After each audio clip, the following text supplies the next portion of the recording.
In Aweber, you can create a two-step landing page, also commonly referred to as two-step opt-in or on-click pop-up forms.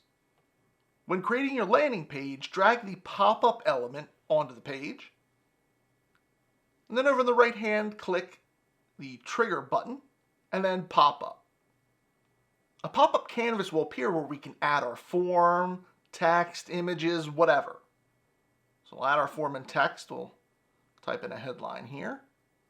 I'll adjust that formatting a little bit.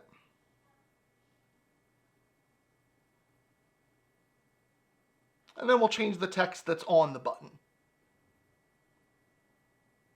So now when someone clicks that button, they're going to see the form we dragged into that canvas.